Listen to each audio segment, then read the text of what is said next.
Bayan, babala, mag-ingat sa pagbukas ng inyo pong mga cellphone dahil may mga link sigurong isa-send sa inyo through text. Huwag nyo pong i-click yung mga link na yan, no? Kaya mga, may nakalagay dyan, no? Yung kulay blue na yan, HTTPS, paymaya.com. Huwag nyo pong i-click yung mga link na yan.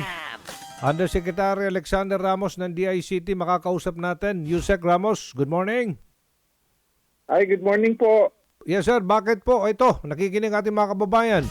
Bakit kinakailangang wag i-click yung mga link na yan na bagong modus ngayon ng mga text scammer? Ay, yung bagong technique na nakita namin, Opo. nag-i-increase na, no? Aha. So, warning, after na makausap natin yung mga platforms ng GCash, ng Maya, wala silang pinalalabas na content o warning sa mga kababayan natin. Oho. Pero bakit may lumalabas? Sabi nila, naglabas na rin sila advisory, wag i-click. Hindi sila maglalabas ng warning messages Nako. para magkaroon ng link at Opo. maayos ang problema. Wala pong ganon. Yusek, ang tanong, may batas na po tayo dito eh. Meron na tayong tawag dito, registration law ng ating mga SIM card. Bakit ho nakakalusot pa rin itong mga ito? Ano pong gagawin natin? Ganito po. Opo. Ganito po yun. Una, siyempre, may nagigpit na tayo tungkol dito sa mga scams na to, no? Sa mga scam centers. Oh. So, nagbabago sila ng kanilang strategy o modus. Ngayon, nag-mimic sila ng mga messages, pero hindi naman actually dumadaan sa SMS yun. Dumadaan sa platform ng mga social media. Ganun. At nagpapanggap sila na sila ay galing na sa GCash o sa Maya.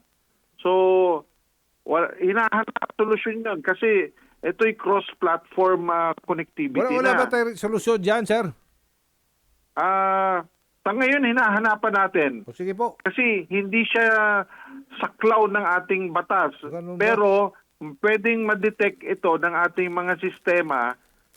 How to stop them ay ginagawan pa ng paraan ng mga telco. Telco, opo. Sige, okay. Sige, abiso na lang po sa ating Pogo-related ito. Tama ho ba? Ito ay mga scam, mga natitirang scam natin, mga aggregators, mga na nag-underground, gumagamit sila ng bagong teknolohiya kung tinatawag na IMSI catcher. Ito yung nagpapanggap na telco site, no? Well, in fact, ito ay parang text blaster na mobile. Saan ba ito? Nabibili ba yan? Mga text blaster na yan? Dapat i-regulate din. Abroad yan ho siguro yan. Yan ho ay illegal. Wala hong pahintulot ng National Telecommunications Commission. Bawal po yan.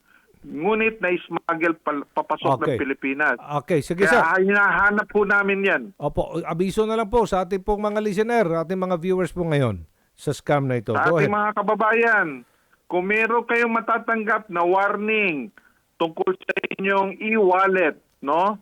Huwag niyong pipindutin. Please delete it. Yan ho ay may katumbas na mga keyboard dagger. Yung mga blue links. Huwag niyo pong pipindutin yan. Delete nyo para walang accidental pagpipindot. Okay. Thank you po, Yusek Alexander Ramos, DICT. Thank you din po.